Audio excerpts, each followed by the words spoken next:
नमस्कार, स्वागत है आपका अजीत अंजुम जी के प्लेटफॉर्म पर। मैं हूं नीलू व्यास।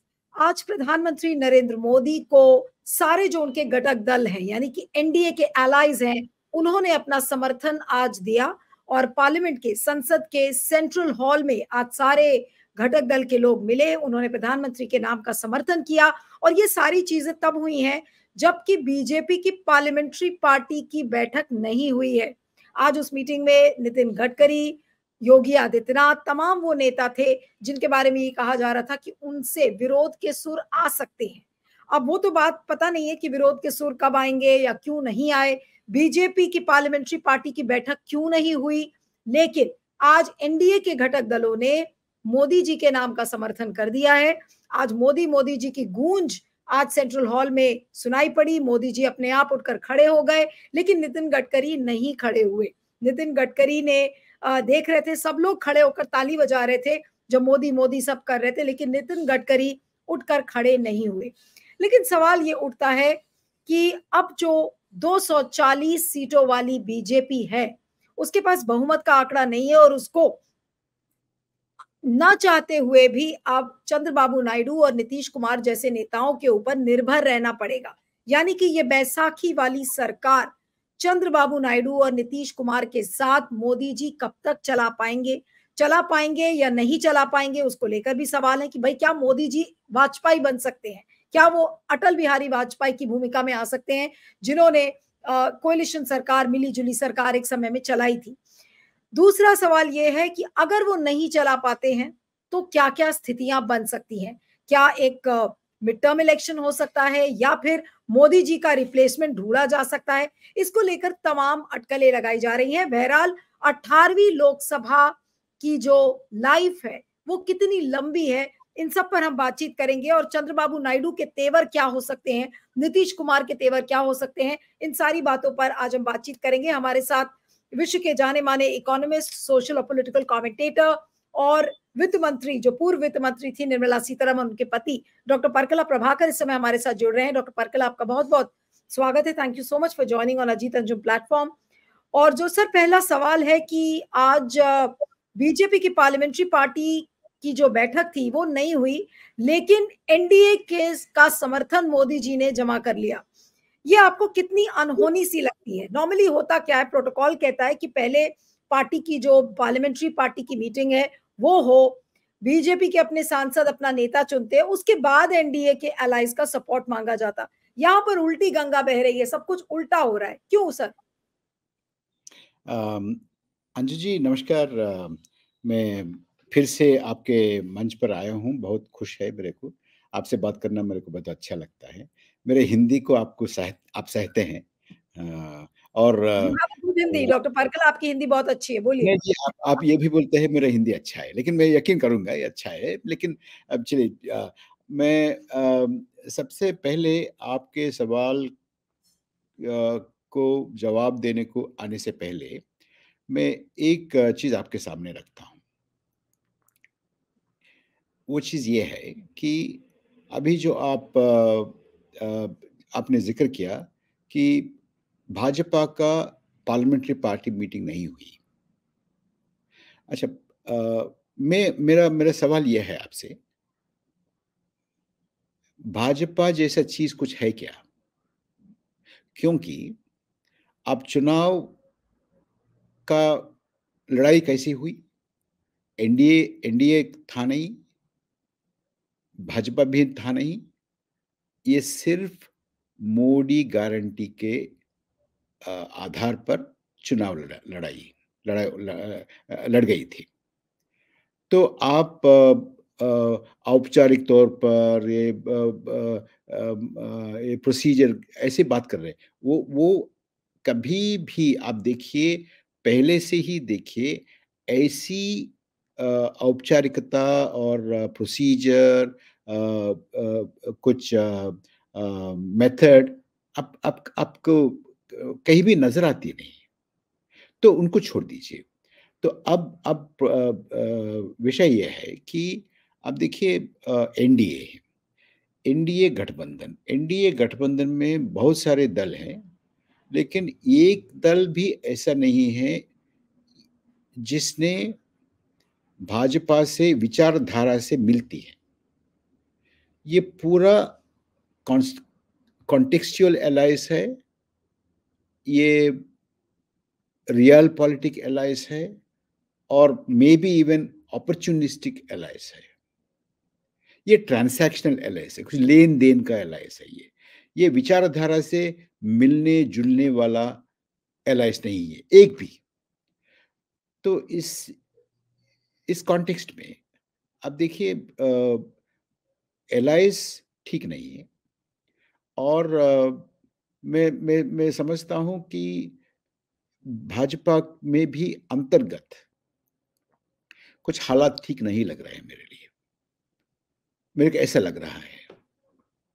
पर क्यों? आपको क्यों लग रहा है कि भाजपा में हालात ठीक नहीं है? अभी तो मोदी जी शपथ लेंगे 9 तारीख को। शपथ लेने के बाद फ्लोर टेस्ट वो अपना पास करेंगे और जहां तक उम्मीद है वो पास कर लेंगे। आपको क्यों डाउट्स लग रहे हैं कि बीजेपी के अंदर कुछ खलबली सी है या कुछ गड़बड़ हो सकता है? जी। अब भाजपा के अंदर का विषय पर थोड़ी देर पे आऊंगा, लेकिन फ्लोर टेस्ट की बात कर रहे हैं आप। फ्लोर टेस्ट पास करना मेरे को लगता है ये नामुमकिन नहीं है, लेकिन आसान नहीं है। आस सिर्फ क्यों? आसान नहीं, आसान सिर्फ आसानी नहीं है, लेकिन बहुत बहुत मुश्किल है। I tell you why. इसलिए कि भाजपा और मोदी जी का सरकार अगर फ्लोर टेस्ट पास होना है, तो उनका जो समर्थक दल है ना, वो टीडीपी हो सकती है, जेडीयू हो सकती है, दूसरे अलग दल हो सकते हैं, लेकिन ये दोनों दल प्रमुख है इसमें। ये दोनों दल, उनका राजनीतिक डिमांड्स रहेंगे और उनका स्टेट्स का, नायडू जी का स्टेट हो या नीतीश जी का स्टेट हो, आंध्र प्रदेश हो, बिहार हो, वो राज्यों के लिए वो कुछ मांगते हैं, स्पेशल स्टेटस मांगते हैं, प्रोजेक्ट्स मांगते हैं, फंड्स मांगते हैं। आंध्र प्रदेश का बात अगर आप बात किए तो कैपिटल कंस्ट्रक्शन के लिए फंड्स मांगते हैं, पोलवरम के लिए फंड्स फंड्स मांगते हैं, पोलवरम अ, अ, पोलवरम जल्दी जल्दी बनाने के लिए फंड्स मांगते हैं, क्लीनेसेस मांगते हैं। और विशाखापट्टनम में एक रेलवे जोन का मांग बहुत पुराना मांग है, वो मांगते हैं, उसको करना है। विशाखापट्टनम में और विजयवाड़ा में, दोनों शहरों में मेट्रो रेल मांगते हैं। ये बहुत नहीं, सारे लेकिन ये इस सब जब डिमांड्स पुरानी है और चंद्रबाबू नायडू एक कंफर्टेबल मेजोरिटी से आंध्र प्रदेश जीत कर आए हैं, तो मोदी जी को भी ये चीज मैंडेट समझ में आ रही है। मोदी जी के लिए कौन सी बड़ी बात है? पैसे की कमी तो है नहीं, वो दे देंगे वो पैकेज नायडू जी को। अगर अगर दे दिए तो ठीक ही है, अच्छा है। हम सब खुश हो जाएंगे, आंध्र प्रदेश वासी सब। लेकिन आप ये मत भूलिए नीलू जी, जब 2018 में चंद्रबाबू नायडू जी ने एनडीए को छोड़ा, क्यों छोड़ा? इसलिए छोड़ा कि स्पेशल स्टेटस नहीं दे रहे थे केंद्र सरकार, मोदी जी का सरकार। मोदी जी का सरकार 2014 में और इससे पहले, तब बंटवारा हुई राज्य, उनका उनका वायदा था, भारतीय जनता पार्टी का वायदा था, तब केंद्र सरकार का वायदा था, वो निभाया नहीं ना। तो नरेंद्र मोदी जी 2014 में, तब जब प्रधानमंत्री का प्रत्याशी रहते थे, वो आंध्र प्रदेश आके और किसी और कई जगह में वो इतना खुलकर आंध्र प्रदेश को स्पेशल स्टेटस देंगे ऐसा बोले थे। लेकिन 5 साल दिया नहीं, इसीलिए चंद्रबाबू जी ने एनडीए को छोड़ के बाहर चले गए। तो अब फिर चंद्रबाबू जी ने एनडीए को समर्थन कर रहे हैं, मोदी जी को समर्थन कर रहे हैं। तो ये इतना इतना उम्मीद करना बड़ी बात नहीं है कि स्पेशल स्टेटस चाहिए, उसको देना ही है। अगर दे देंगे तो बिहार पूछेगा और कई राज्य पूछेंगे। इसीलिए उस समय 2018 में उस समय इसीलिए नहीं दिया कि बहुत सारे राज्य भी माँगेंगे, इसलिए हम सबको नहीं दे पाएँगे, इसलिए आपको भी नहीं देंगे। एक बात उस समय बोले थे। और दूसरी बात ये बोले थे कि जो इसका इसका स्पेशल कैटेगरी स्टेटस देने के लिए कुछ गाइडलाइंस है, वो गाइडलाइंस आंध्र प्रदेश को फिट नहीं होगा, इसलिए हम नहीं दे पा रहे हैं। तो अब ये बोलना पड़ेगा मोदी जी को, मोदी जी सरकार को कि आप वो सब गाइडलाइंस को छोड़ के, वो सब गाइडलाइंस को इग्नोर करके आप हमको देंगे, बिहार को देंगे और कोई पूछेगा उनको भी देंगे। आप सबको मेट्रो देंगे, आप सबको प्रोजेक्ट्स देंगे, नहीं सब तो दे आप देंगे। ये कह रहे हैं कि मोदी जी के लिए नहीं, तो डॉक्टर परकला आप ये कह रहे हैं कि मोदी जी के लिए संभव नहीं है सारे एलाइज की डिमांड को पूरी करने का, और वो भी आंध्रा के भी सारी डिमांड्स नहीं पूरी कर पाएंगे वो, आपको ऐसा लगता है? मैं इससे नहीं बोल रहा हूँ संभव नहीं है, लेकिन अ, आप देखिए नरेंद्र मोदी जी का तकरीबन 20 साल, 22 साल का उनका उनका उनका राजनीति देखिए। तो सब लोगों को प्लीज़ करके, सब लोगों को वो जो माँगेंगे वो दे के, ऐसी ऐसी मेरे को लगता नहीं, ऐसी ऐसे राज करने वाला, ऐसा ऐसा पद निभाने वाला, ऐसा नहीं लगता है मेरे लिए। तो इसका मतलब ये है, अगर अगर बिठा के, नेताओं को बिठा के, उनका सहयोगी को बिठा के और दूसरे जो दल है, उनको नेताओं को बिठा के, उनसे बात करके, उनको क्या चाहिए माँग के, उनको माँगे पूरे करके और कुछ अगर कुछ माँगे नहीं कर पा रहे हैं, क्यों नहीं कर पा रहे हैं, ऐसा एक्सप्लेनेशन देके, समझाइश देके, ऐसा करने का ऐसा करने का चाल नहीं था उनका। उनका मेरे को ये लगता है उनका उनका पॉलिटिकल चरित्र, उनका पॉलिटिकल कैरेक्टर नेचर ऐसा लेना-देना आपको क्या चाहिए ये लीजिए लेकिन हमको मदद कर दीजिए, ऐसा बोलने वाला, ऐसा करने वाला मेरे को लगता नहीं। अगर अगर आप इंट्रोडक्शन में आप ज़िक्र किया, अगर नरेंद्र मोदी जी अटल बिहारी वाजपेयी के जैसे बनेंगे, तो मुमकिन हो सकती है। लेकिन अटल बिहारी वाजपेयी के जैसा नरेंद्र मोदी जी बनना मुमकिन है क्या? हो सकता है यानी क्या? कि अगर हो गया तो आपको लगता है कि वो नहीं बन पाएंगे वाजपेयी की तरह? जी, मेरे को लगता है ये होने वाला नहीं है। तो इसलिए मैं बोल रहा हूँ अब अगर क्योंकि नहीं, अगला सवाल डॉक्टर परकला ये है कि अगर वो वाजपेयी की तरह नहीं बनेंगे, डिमांड्स पूरी अगर एलाइज के साथ नहीं होंगी तो क्या होगा? सरकार गिरेगी, मोदी नहीं, जी नहीं, को हटाया जाएगा, क्या प्रोबेबिलिटी आपको ज्यादा नजर आ रही नीलू जी सरकार गिरेगी ये बात तब आएगी सरकार बनने के बाद ना। है? सरकार बन के सरकार फ्लोर टेस्ट पार करने के बाद आएगा ये सवाल।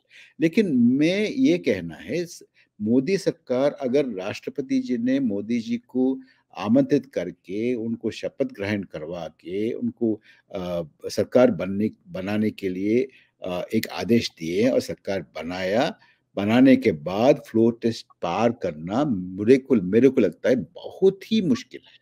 ये फर्स्ट रोड ब्लॉक है, उनको पार करना इतना आसान नहीं है। मेरे को ये भी महसूस हो रहा है कि नहीं तो फिर अ, फ्लोर टेस्ट अगर नहीं पास कर पाएंगे मोदी जी तो फिर तो सरकार गिर जाएगी। गिर जाएगी लेकिन क्या होगा? क्या होगा डॉक्टर ये परकल, आप क्या होगा?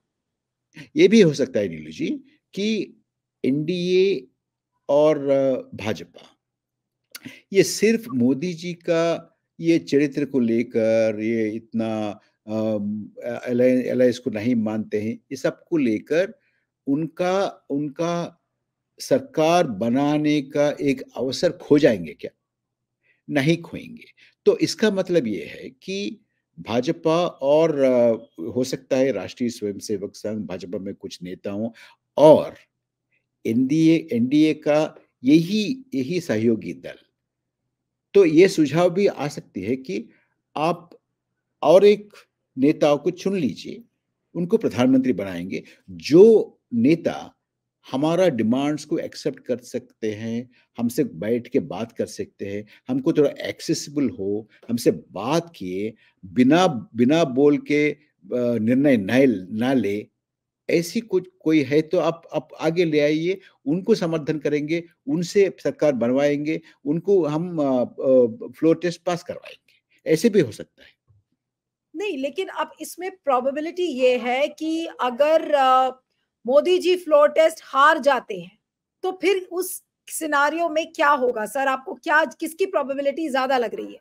भई सरकार अगर गिर जाएगी, तो फिर क्या होगा? क्या इंडिया अलायंस अपने नंबर्स का जुगाड़ करके वो सरकार बनाने की कोशिश करेगा? क्या आपको ज़्यादा प्रोबेबिलिटी किस बात की लगती है? मेरे को ज़्यादा प्रोबेबिलिटी ये लग रहा है एनडीए ही एक विकल्प सरकार, मतलब एक एक नेता के रूप में एक विकल्प विकल्प को ले आके सरकार बनाने के लिए कोशिश करेंगे, सफल भी हो सकता है वो।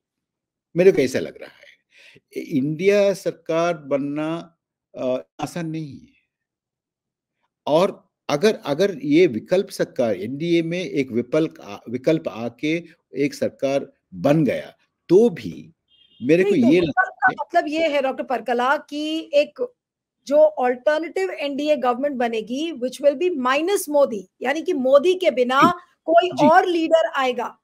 जी, वही उसके बोल लिए रहा लेकिन कितने लोग तैयार होंगे? कितने लोग तैयार होंगे? आज तो जितने भी बीजेपी के एमपीज़ जीत कर आए हैं, उनके खिलाफ ज़मीन पर बहुत गुस्सा था। आज वो केवल और केवल मोदी के चेहरे पे जीत कर आए हैं। जो जीते हूँ। हुए एमपीज़ हैं, मैं उनकी बात कर रही हूँ। नहीं, नहीं, आप ये मत भूलिए कि मोदी जी के नाम पर बहुत एमपी कैंडिडेट्स हारी हैं। वो भी आप मत भूलिए। अब हुँ। देखिए मोदी अब अभी अभी आंकड़े आ रहे हैं, मोदी जी इतना रैलीज़ एड्रेस किए हैं, इसमें से सिर्फ़ इतना लोग ही जीत के आए हैं, ये भी आ रहे हैं ना? तो इसका मतलब अभी अभी इलेक्टोरेट में अभी जो चुनकर आए हैं, उन लोगों को भी पता है कि मोदी मैजिक जितना था पहले, उतना नहीं है अभी। सबको सबको सार्वजनिक हो गया ना। नहीं, लेकिन मोदी मैजिक नहीं है, लेकिन अब मोदी का विकल्प ढूँढेगा कौन? इसकी पहल कौन करेगा मोदी का विकल्प ढूँढने के लिए? क्या आरएसएस पहल करेगा या बीजेपी के अंदर से ही लोग बोलेंगे कि नहीं अब हमें मोदी का विकल्प चाहिए? ये किसकी ज़्यादा प्रोबेबिलिटी आपको लगती है? नीलू जी, अ, 3 सोर्सेज़ से आ सकती है। एक सोर्स आपने बोला आरएसएस इसको इसको मूव कर सकती है, एक। दूसरा, मोदी जी अ अ, विकल्प ढूँढने के लिए उनका उनका दल में ही भाजपा में एक एक आवाज़ कुछ आवाज़ उठ सकती है। दूसरा, एलायंस जो है ना, वो बोल सकते हैं कि देखिए हम एनडीए में हैं और एनडीए सरकार खो जाना हमको ठीक नहीं लगता है कि किसी को और चांस नहीं देना चाहिए। तो आप में से किसी को ले आइए, हम समर्थन करेंगे। ये 3 हो सकते हैं और चौथा ये भी हो सकता है कि मोदी जी खुद ये बोल सकते हैं कि ल देखिए, अगर अगर एनडीए सरकार बनने के लिए अगर मैं एक ऑब्स्टेकल हूँ, तो मुझे जाने दीजिए। ऐसे भी हो सकता है। लेकिन वो चौथा वाला कम चांस है, लेकिन हो भी सकता है। राजनीति में कुछ भी हो सकता है। लेकिन अब सर ये बताइए कि जो चंद्रबाबू नायडू की डिमांड्स हैं और जो कि 4% रिजर्वेशन जो मुसलमानों को उन्होंने कहा था, उनको कोई परहेज़ नहीं है 4% रिजर्वेशन देने से। दूसरी उनकी डिमांड है स्पेशल स्टेटस पैकेज जो आंध्रा को मिले, पोलावरम प्रोजेक्ट, अमरावती का डेवलपमेंट, बहुत सारी उनकी डिमांड्स हैं। फिर वो कॉर्पोरेशंस में भी चाहेंगे कि उनके लोग आएँ। अ, इन सारी डिमांड्स के बीच रा में रा आप राज्यपाल की नियुक्ति में भी वो चाहते हैं। राज्यपाल चाहेंगे। की नियुक्ति में बिल्कुल, बिल्कुल। तो ये सारी ये कितना बड़ा चुनौती मोदी जी के लिए बनेगा ये सारी डिमांड्स? और खासकर मैं 4% रिजर्वेशन फॉर मुस्लिम्स की अगर बात कर रही हूँ, तो केवल और केवल मोदी जी ने मुसलमानों के खिलाफ राजनीति की, मुसलमानों के खिलाफ नफ़रत भरे भाषण दिए और अब इतना बड़ा एक टर्न अराउंड वो कैसे कर पाएँगे? जस्ट बिकॉज़ कि चंद्रबाबू नायडू 4% रिजर्वेशन के लिए कह रहे हैं, तो क्या हम ये माने कि मोदी जी अब हिंदू-मुसलमान की राजनीति करना बंद कर देंगे, नायडू हो जी सक के डर से? हो सकता है। अगर हो सके तो ठीक ही है, लेकिन मेरे ख़्याल में हो नहीं सकता। मैं ये वही बोल रहा था कि देखिए, वो अभी जो सहयोगी दल है एनडीए में, एक भी ऐसी दल नहीं है जिसने विचारधारा से मिला है भाजपा से और मोदी जी से। तो बहुत ऐसी चीज़ ये आप देखिए, मथुरा का और ज्ञानवापी का मुद्दा आएँगे, एनआरसी का आएगा और सीएए के आएँगे और ब ब बाकी बहुत थे और वो आईपीसी के वो भी आएँगे सामने और कास्ट सेंसस आएँगे। मुकेश जी कास्ट सेंस को कास्ट सेंसस चाहते हैं, मोदी जी नहीं चाहते हैं, भाजपा नहीं चाहती है और जेडीयू चाहती है। तो इसको इस ये सबको कैसे स्क्वायर करेंगे? एक। दूसरा ये है कि देखिए नीतीश इन जी और डिमांड्स के बीच में ये जो कास्ट सेंसस वाली डिमांड है और 4% आरक्षण जो मुसलमानों के लिए है, क्या ये दो डिमांड्स ऐसी नहीं है जिसकी वजह से मोदी जी तो बिल्कुल घुट जाएंगे? मतलब ही जी, फील सफोकेटेड, घुटन एब्स उनको महसूस होगी। एब्सोल्युटली और अब देखिए उनका उनका चरित्र देखिए ना, ये मोदी जी ऐसे ऐसी मानसिक स्थिति का नहीं है, जो एलआईएस के पास जाके एलआईएस को कन्विंस करके एलआईएस से सम्मति लेके कुछ करना ऐसा ऐसा वो चाहते नहीं कभी, किया नहीं कभी। करने का मुसीबत कभी था ही नहीं उनके पास। तो अभी करना पड़ेगा, वो कर सकते हैं क्या? उसके लिए तैयार हो जाएँगे क्या? सुबह लेके क्या-क्या डिमांड्स है हमारा सहयोगी दल और एनडीए पार्टनर्स का क्या डिमांड्स है? क्या कर सकते हैं, क्या नहीं कर सकते? अगर कर सके तो क्या-क्या करेंगे? आज क्या करेंगे? कल क्या करेंगे? और नहीं कर सके तो उनको फ़ोन करके उनको उनसे मिल के देखिए ये कर सकता हूँ, ये नहीं कर सकता हूँ, ये इतना कर सकता हूँ, ये उतना नहीं कर सकता हूँ। ऐसे एक्सप्लेनेशन देते रहते सुबह शाम ऐसा कर सकते हैं क्या वो? ये ये देखिए ये इसको इसको चलाने के लिए आपको और दूसरी तरीका का क्षमता चाहिए। मेरे ख़्याल में ऐसी क्षमता नरेंद्र मोदी जी के पास नहीं है। अब तक तो ऐसा है, उसका वो क्षमता है, ऐसी सबूत नहीं मिला मेरे को। 20 साल, 22 साल उनका उनका चाल में अगर स्टडी किया, तो मेरे को मिलता नहीं आपको मिला है क्या? आप बोल दीजिए। नहीं, तो फिर इसका मतलब ये है कि अगर वो अपने चरित्र को बदल नहीं सकते, जो कि बहुत ज़्यादा उनको बदलना पड़ेगा, अगर वो चाहते हैं कि उनकी सरकार ज़िंदा रहे। अगर वो नहीं बदल पाएँगे, तो आपको क्या लगता है कि ये बड़ा ऑनेस्ट सवाल मैं आपसे कर रही हूँ कि बीजेपी की जो फितरत रही है, जिस तरह से महाराष्ट्र में सरकार तोड़ी, मणिपुर, अरुणाचल, तमाम वो जगह है, कर्नाटक में भी सरकार की तोड़-फोड़ हुई थी। तो ये जो तोड़-फोड़ का खेल है कि दूसरी पार्टी को तोड़ो, जैसे अजीत पवार की पार्टी तोड़ी, शिवसेना तोड़ा, तो पार्टीज को तोड़ो और सारे एमपीज को अपने तरफ करो। तो बीजेपी के पास 240 सीटें ही हैं। तो क्या ये कोशिश आने वाले महीनों में नहीं होगी मोदी जी की भाई किसी भी तरीके से बीजेपी का आंकड़ा 300 के ऊपर कर दो, उसके बाद जो चाहेंगे हम वो करेंगे। कम से कम 302 तक तो पहुंचा दो जो 2019 का आंकड़ा था। बिल्कुल हो सकती है नीलू जी। वो खामोश बैठेंगे क्या बीजेपी और मोदी जी और मोदी जी का जो खास लोग हैं, वो तो खामोश नहीं बैठेंगे। ये सब करने के लिए कोशिश करेंगे। लेकिन अब देखिए, अब इंडिया गठबंधन को छोड़ दीजिए थोड़ी देर। आप नीतीश जी को और नायडू जी के ओर देखिए। ये दोनों बहुत ही अनुभवशाली नेता हैं। ये हार देखे हैं, जीत देखे हैं, उ उ अ, उतार देखे हैं, चढ़ाव देखे हैं, सब देख चुके हैं ये लोग। और ये लोग के पास ये क्षमता है कि अम, डील करना और समझौता करना, जो दूसरे लोग क्या चाहते हैं जानना, उसको वो दे देना, उसको संतुष्ट रखना, उनसे बात करना, अवेलेबल होना, एक्सेसिबल होना, ये सब है उनके पास। और इसके कॉन्ट्रास्ट में मोदी जी के पास ये नहीं है। और ये दोनों नेता इसको उनका उनका उनका दल को बचा के रखने के लिए सब कुछ करेंगे, क्योंकि ये लोग भी जानते हैं।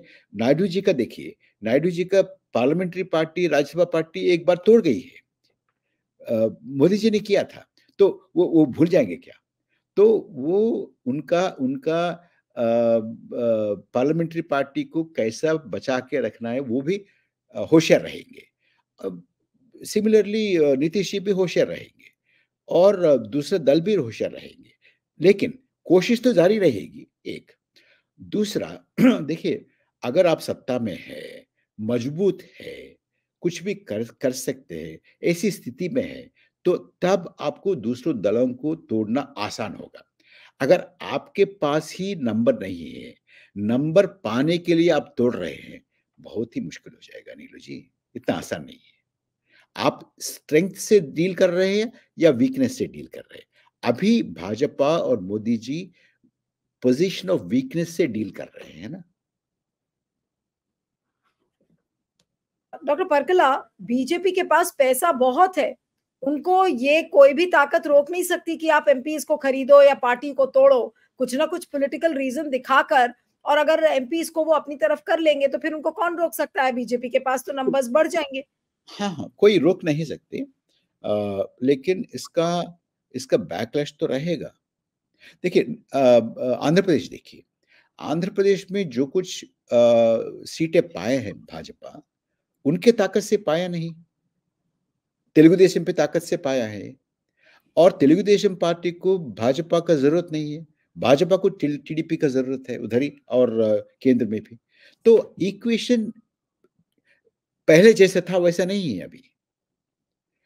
तो बैकलैश रहेगा और अगर अगर तोड़ने के लिए कोशिश कर रहे हैं, ये अभी सहयोगी दल का नेता जान गए हैं, तो उसका रिएक्शन क्या होगा? कैसा होगा? तो लेकिन ये आपने देखा कि अभी कल से ही ये डिमांड शुरू हो गई है कि अग्निवीर को रिव्यू किया जाए। यूनिफॉर्म सिविल कोड को उन्होंने कहा कि सारे स्टेक होल्डर्स से बात करनी चाहिए।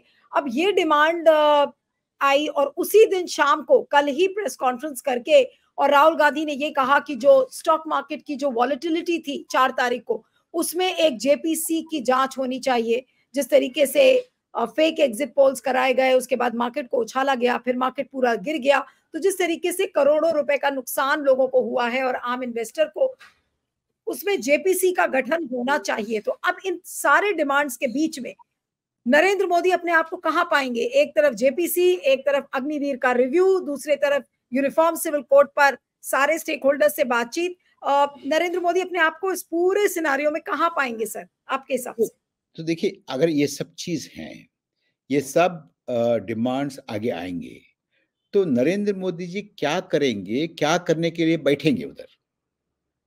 अच्छा सुबह उठ के मैं प्रधानमंत्री अभी भी आज भी प्रधानमंत्री रहा हूँ, ऐसे बोलने के लिए बैठेंगे क्या? ऐसे बोलने के लिए प्रधानमंत्री काम चलाएँगे क्या?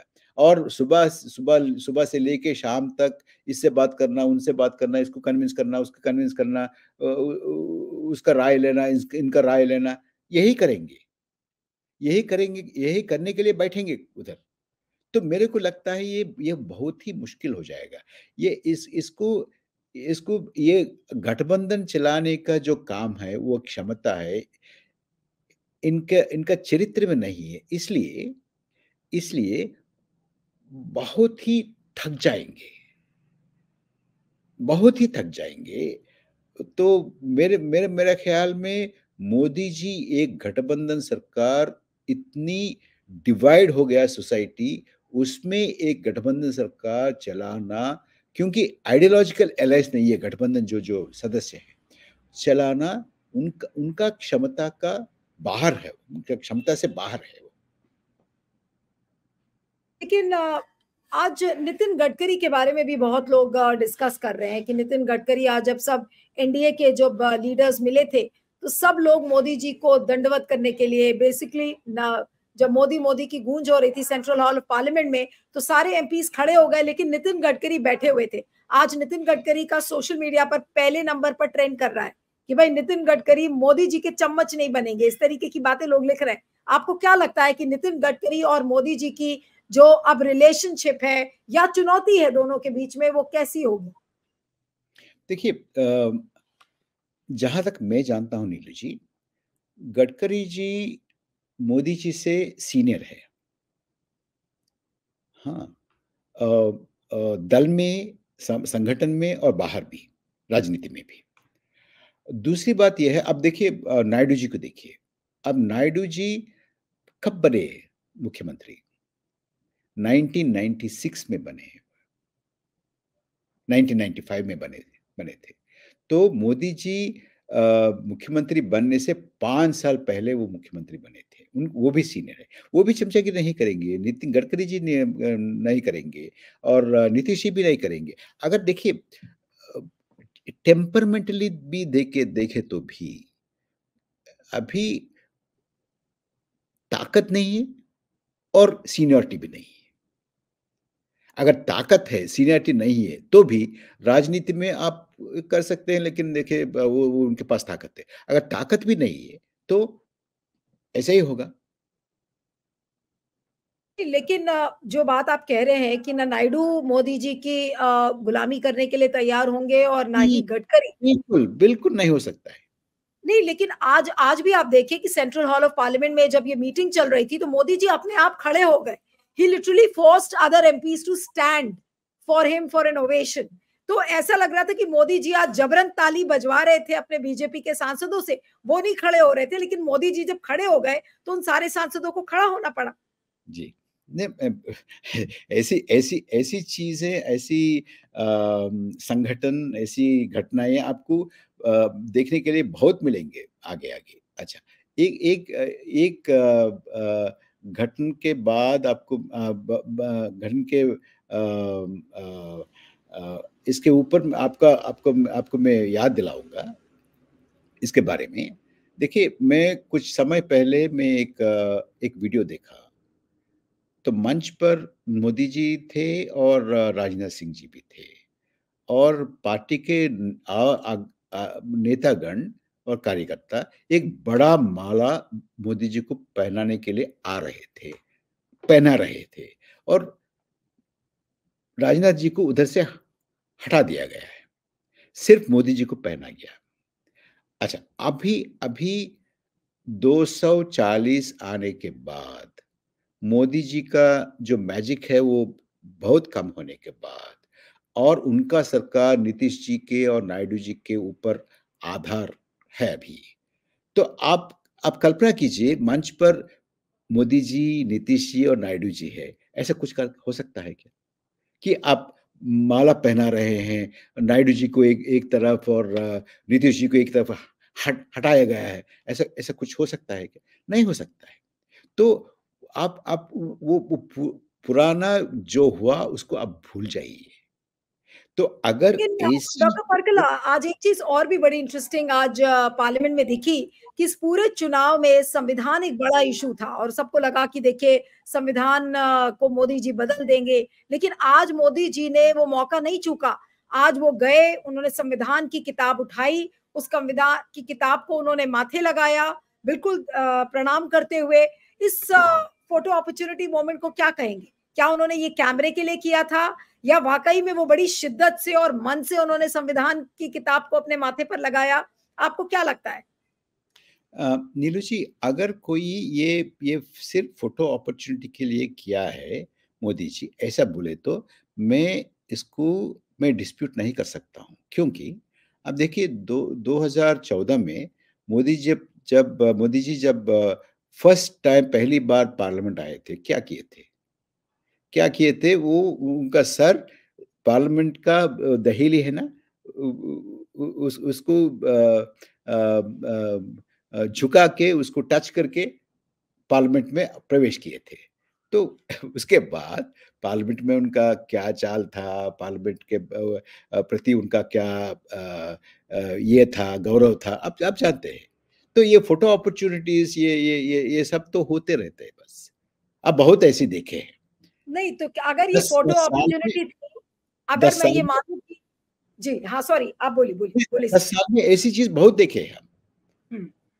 तो लेकिन इसका ये अगर अगर ये फोटो अपॉर्चुनिटी भी थी कि संविधान को उठाकर वो माथे लगा रहे थे और एक उसको हम समझ लें कि आज मोदी जी ने ड्रामा या नाटक किया, तो अब क्या करेंगे वो संविधान का? आपको लगता है कि बीजेपी के नंबर्स तोड़-फोड़ करके पार्टीज को तोड़कर वो नंबर्स बढ़ाएँगे और जिस संविधान की किताब को आज उन्होंने माथे लगाया है, उसी संविधान को पूरी तरह से चूर-चूर करेंगे? अम, नीलू जी, संविधान का जो खतरा है पिछले 3, 4, 5 साल से हम महसूस कर रहे हैं। आप ये मत समझिए वो चले गई है अभी, नहीं। आप ऐसा आज क्यों कह रहे हैं? लेकिन अब तो मोदी जी की मर्जी नहीं चलेगी, कैसे हाँ, बदलेंगे? नहीं, इसलिए इसलिए बोल रहा था कि आपने ये ज़िक्र किया कि वो सब लोगों को तोड़-फाड़ करके फिर आ जाएँगे, फिर उनका बहुमत आ जाएँगे, ऐसे बोल रहे थे ना। अगर ऐसा हो गया, तो संविधान तो खतरे में रहेगा फिर भी। और सीएए लागू हो जाएगा। मणिपुर ऐसी अच्छा, मणिपुर के बारे में नीतीश जी और नायडू जी क्या बोलेंगे? ये जो हो रहा है ठीक है, ऐसे बोलेंगे क्या? तो नहीं तो मोदी जी को बिठा के बोलेंगे भाई तुम उधर जाके उसको सुलझाओ, ऐसा बोलेंगे। तो अगर ऐसा नहीं बोला, तो उनका उनका प्रेस्टीज देश में क्या होगा? अगर बोला, तो उनका रिश्ता नरेंद्र मोदी जी से कैसा होगा? आप एक एक कल्पना कीजिएगा। तो ये अब मेरा आज जो संविधान आप जी, नहीं मेरा संविधान अब एक जी, जी, जी, बोलिए। बोलिए, बोलिए सर बोलिए। नहीं, संविधान एक तरफ और मणिपुर दूसरा तरफ और लद्दाख दूसरा तरफ, अग्निवीर है, सीएए है और जो माँगे हैं आंध्र प्रदेश से, जो माँगे हैं बिहार से, ये मामूली चीज़ नहीं है नीलू जी। नहीं तो अब कुल मिलाकर जो मेरा आखिरी सवाल है आपको सर वो यही है कि क्या नरेंद्र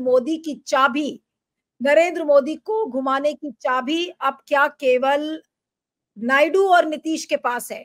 जैसा नायडू और नीतीश चाहेंगे वैसे ही मोदी जी घूमेंगे, आपको लगता है?